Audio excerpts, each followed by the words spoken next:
je voudrais simplement vous convier à une réflexion qui peut se poursuivre par des échanges entre nous sur les valeurs de la République. D'abord, est-ce qu'il y a quelque part un livre qui énumère les valeurs de la République? Ensuite, quand on parle de la République, de quoi s'agit-il précisément? Quelles sont les notions que l'on peut associer à ce mot de République? Je commencerai par le second point. On peut considérer que la République, c'est un régime politique, c'est une forme d'institution par opposition à d'autres formes d'institutions. La République, ce n'est pas la monarchie. La République est née en opposition à la monarchie en France. Mais on peut aussi avoir une conception encore plus large de la notion de République en revenant à l'origine de ce terme. Et bien sûr, comme beaucoup de choses importantes dont nous traitons, comme beaucoup de concepts qui structurent notre pensée, nous trouvons des racines profondes, beaucoup plus anciennes que le XVIIIe siècle, et qui sont des racines antiques. La République, c'est en réalité une notion issue de Rome. C'est la res publica. Et la res publica a été monarchie, dictature, régime aristocratique, empire, tout en restant res publica. Res publica, la chose commune, ce qui est partagé par tous les citoyens, pourrait-on dire, au sein d'un ensemble politique constitué. Et c'est bien cela, cette res publica, c'est le cadre commun, le cadre qui structure les comportements, quelle que soit l'origine des personnes qui habitent sur un territoire donné. Alors, notre République à nous, aujourd'hui, en 2018, dans ce pays, d'une certaine façon, elle associe les deux choses. Elle est la République politique avec sa devise, qui est née à une époque bien particulière de l'affirmation de notions de liberté, d'égalité, de fraternité. C'est l'institution républicaine et c'est la République qui s'est stabilisée à la fin du XIXe siècle, après une longue période d'aléas, de changements, de révolutions, de profondes fractures politiques au sein du pays. C'est la République qui a mis un certain temps à trouver son équilibre. D'une certaine manière, au début, pour ceux qui l'ont créée, qui l'ont fondée, la République a été une République de combat. Puis elle est devenue une République apaisée. La première République, pendant la Révolution française, oui, c'était une République de combat, puisque la devise liberté, égalité, fraternité, sur certaines inscriptions et dans les propos de ce temps, à l'époque de la Convention, ça se terminait par « ou la mort ». Liberté, égalité, fraternité ou la mort, ce qui est l'expression d'une grande violence, qui était la violence de ce temps. On disait, on écrivait aussi, pas de liberté pour les ennemis de la liberté, ce qui est l'affirmation d'un certain totalitarisme, d'une vision qui se veut unique. La Seconde République, en 1848, a été une république différente, même si elle a procédé de la première dans les concepts.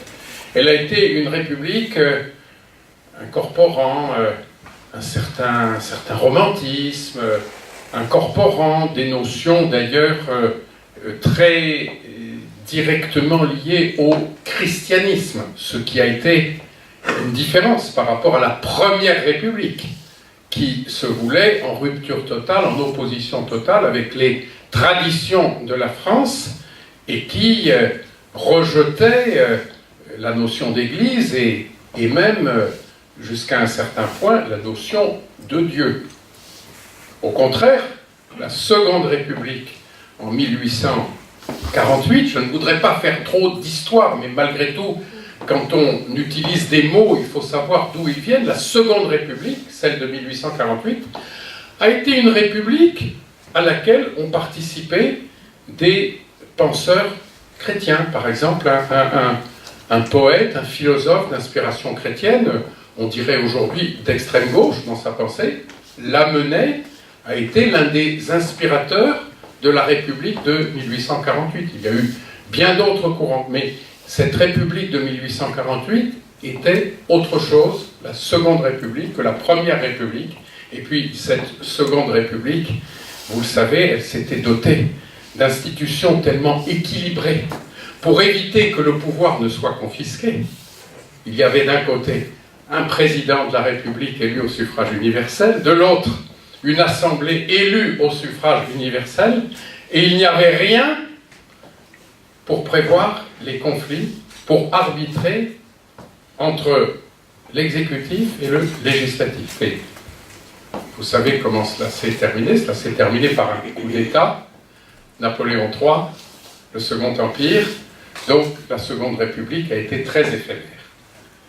Quant à la Troisième République, celle qui a stabilisé et apaisé, après encore bien des épisodes, la notion de République, elle s'est décidée par défaut à une voix de majorité au sein d'une assemblée qui était composée largement, en tout cas en majorité, par des monarchistes qui étaient issus de plusieurs familles et qui soutenaient plusieurs prétendants différents.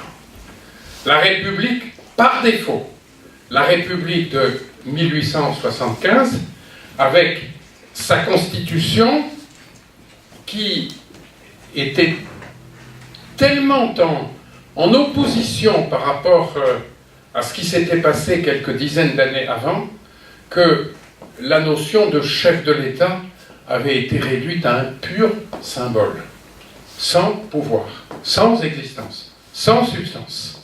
Et Troisième République, qui a vécu très longtemps, puisqu'elle a vécu jusqu'au désastre de 1940, 1875, 1940. C'est sous la Troisième République que la notion de laïcité s'est ajoutée aux valeurs, aux références qui étaient associées aux précédentes républiques.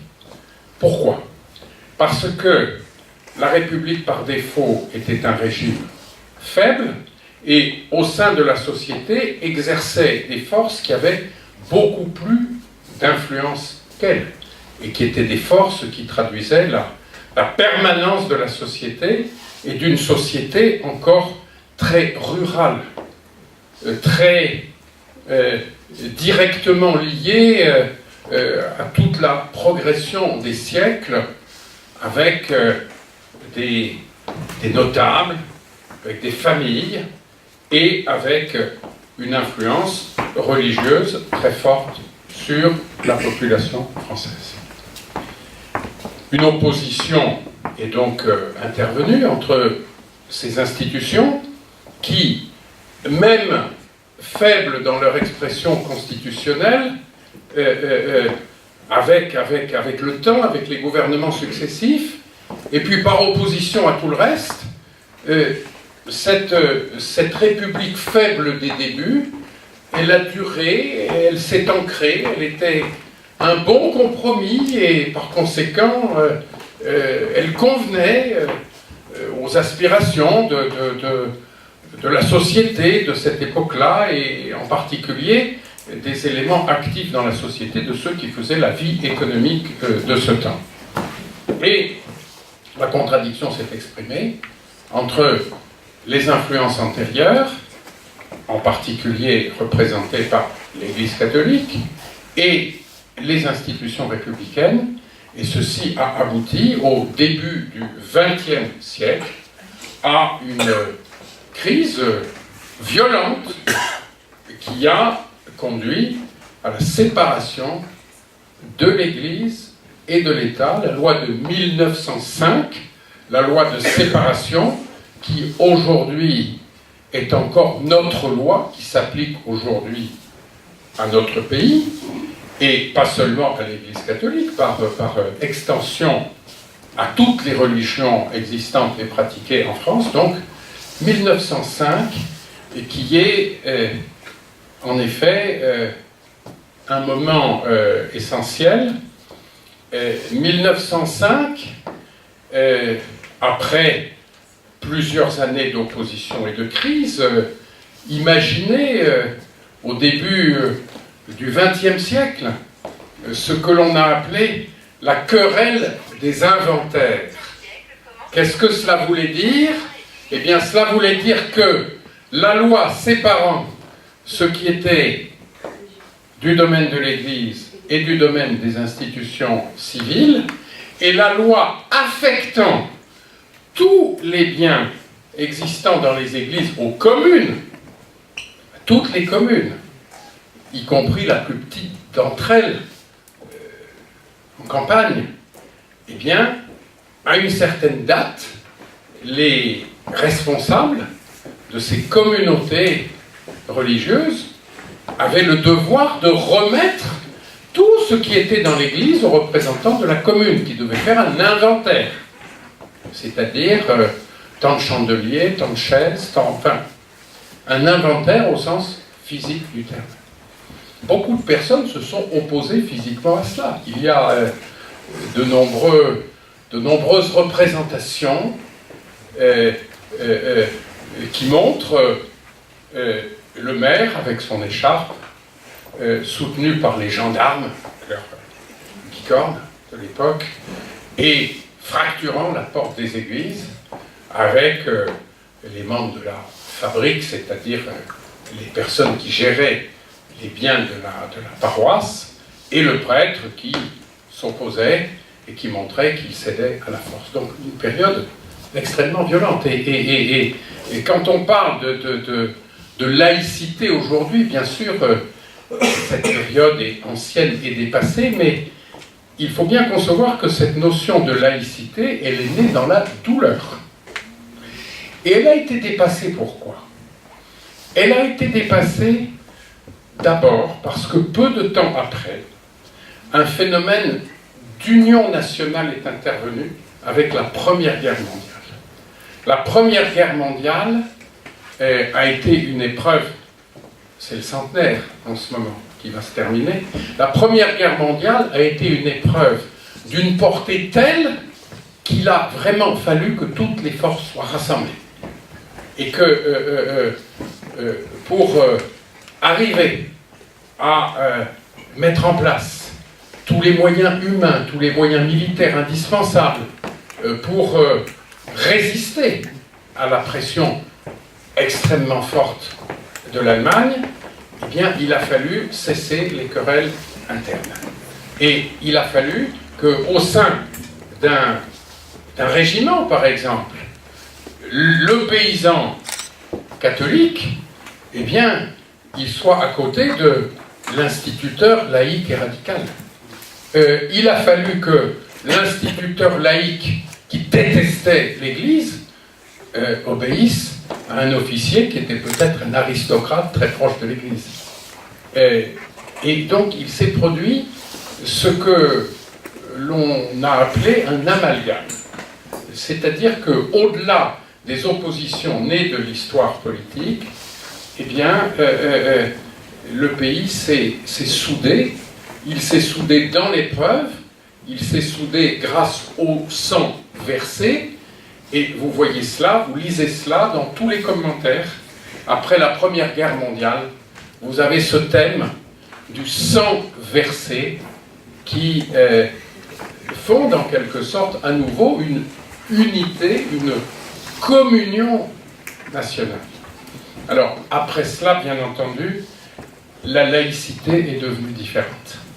Pour autant, on n'est pas revenu dans le régime juridique d'avant 1905, mais il est devenu possible de pratiquer la laïcité sans que celle-ci soit une laïcité d'exclusion.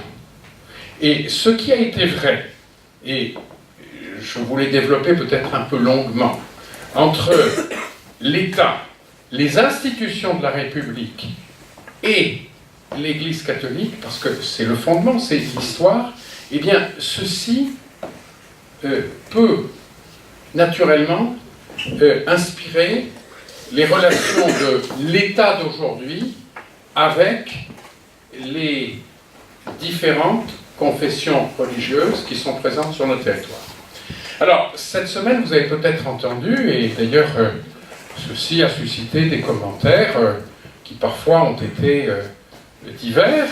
Vous avez entendu qu'il était question d'une visite du jeune président de la République, le président Emmanuel Macron, à la conférence des évêques de France. Alors, vous êtes peut-être demandé pourquoi, puis vous avez lu les commentaires.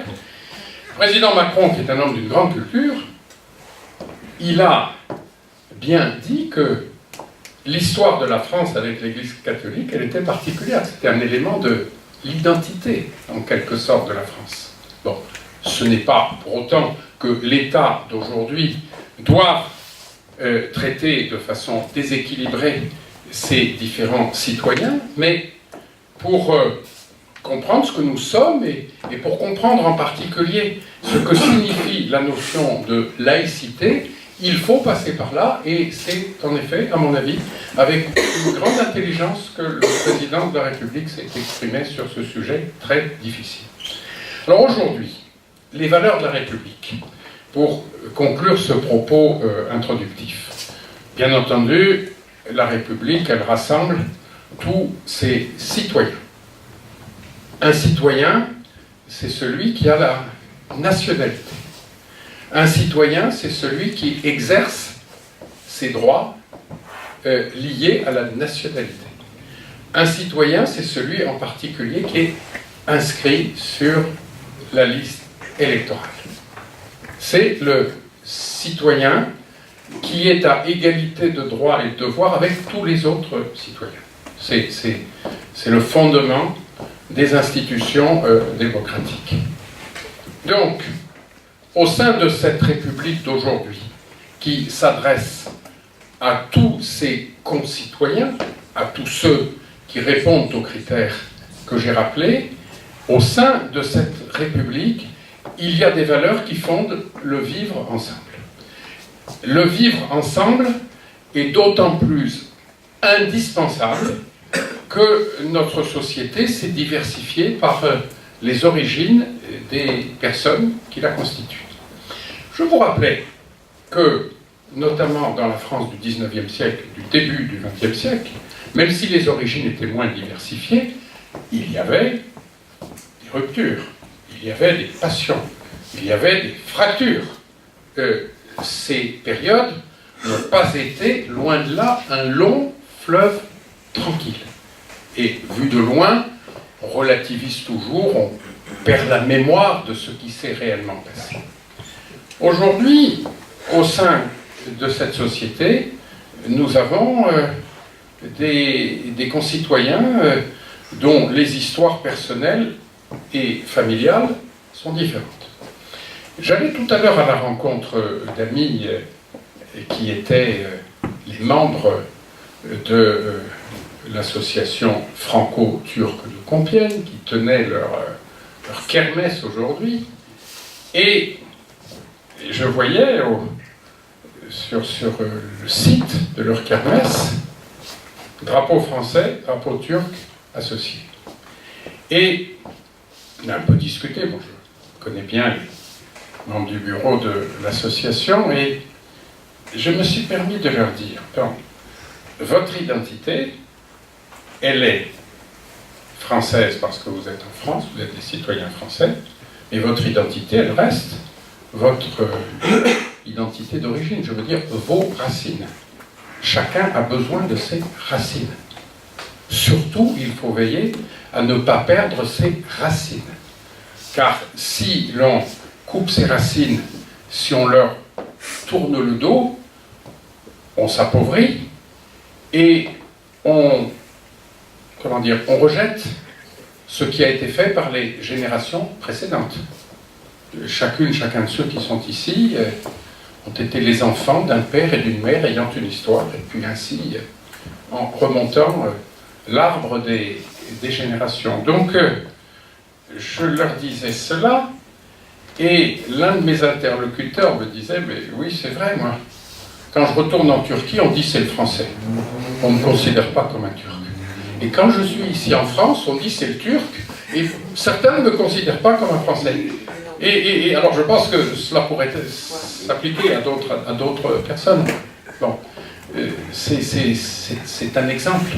Mais je crois que, oui, la richesse de notre société, elle peut résulter de ces apports si chacun respecte la loi de la République, inspire à ses enfants le respect des lois de la République et vit en étant animé par les valeurs de la République. Les valeurs de la République, je commençais en vous disant, je terminerai par là, elles ne sont pas inscrites dans un catalogue. Elles ne figurent pas sur les tables de Moïse, ni dans le Coran, ni dans les évangiles, ni même dans le texte de la Constitution. Il y a un préambule de la Constitution avec des principes, mais les valeurs de la République, c'est une sorte de synthèse de la qualité d'être français, et finalement, il appartient à chacun de se faire sa synthèse. Alors, bien entendu, les valeurs de la République, c'est le respect de tout ce qui compose la République. Commencer par le respect des autres, le respect de ceux qui sont différents par leurs origines, par leur comportement. Dès lors que ces différences n'entament pas le pacte républicain, c'est-à-dire la volonté de vivre ensemble, ces différences sont enrichissantes. Le jour où la différence devient la formation de clans, de communautés ne développant que leur intérêt égoïste et s'opposant en opposition par rapport aux autres et en position d'influence et de puissance par rapport aux autres, là, et bien entendu, la différence peut devenir une menace pour l'ensemble de la communauté nationale. Mais respecter les valeurs de la République, c'est en quelque sorte avoir la modération, le réalisme nécessaire pour faire tout ce qu'il faut pour vivre ensemble. Ça, c'est une première chose. Ensuite, bien entendu, la République, elle repose sur les droits, sur les devoirs de ses citoyens, elle repose sur le suffrage. Eh bien, chaque personne qui exerce le droit de suffrage est légitime à s'exprimer d'abord par le suffrage, quel que soit son niveau d'éducation, n'est-ce pas? Le régime du suffrage, c'est un régime dans lequel l'ivrogne du bar aura la même voix s'il va l'exercer que le professeur d'université qui a un savoir infini. Ce sera le même suffrage. C'est peut-être choquant, mais c'est le principe sur lequel repose le suffrage universel. Et le suffrage universel, on peut considérer que c'est le mode de fonctionnement, le mode de sélection, finalement, le plus pacifique et le moins conflictuel que l'on ait trouvé dans les sociétés humaines. Donc voilà, mesdames et messieurs, les valeurs de la République, nous les portons en nous-mêmes si nous voulons vivre ensemble. Et les valeurs de la République, c'est le respect des autres, c'est une certaine forme de partage, n'est-ce pas? Ce que le Coran appelle d'une certaine façon, les évangiles d'une autre façon. Là, il est vrai que les traditions du livre sont très importantes dans l'élaboration des notions d'égalité et de fraternité. Elles sont puisées dans une sagesse immémoriale des grandes religions monothéistes, et les valeurs de la République, c'est donc cet ensemble de choses que nous pratiquons et que nous voulons transmettre à nos enfants. Je terminerai par là, en particulier dans une maison qui est une maison vouée à l'éducation des jeunes, cette manière de regarder les autres dans ce qu'ils sont en les respectant, cette manière d'être un citoyen respectueux des lois et, lorsqu'il le faut, des contraintes qui résultent de ces lois, cette façon de pratiquer la fraternité avec celles et ceux qui en ont besoin, cette façon de respecter le travail qui est un élément essentiel pour la bonne organisation tant de la famille que de la société, cette façon de respecter l'effort, de respecter la parole donnée, qui est la base de toute société organisée. Eh bien, chacune et chacun d'entre nous peut, en quelque sorte, se constituer son corpus de valeurs de la République, n'est-ce pas? Et c'est ce à quoi je vous confie, parce que ce sont des principes qui procèdent d'une longue civilisation, ou même de l'addition, de l'intégration de longues civilisations humaines. Et les valeurs de la République, finalement, c'est une forme de sagesse à laquelle il faut adhérer pour que le vivre ensemble soit une réalité. Merci de votre attention.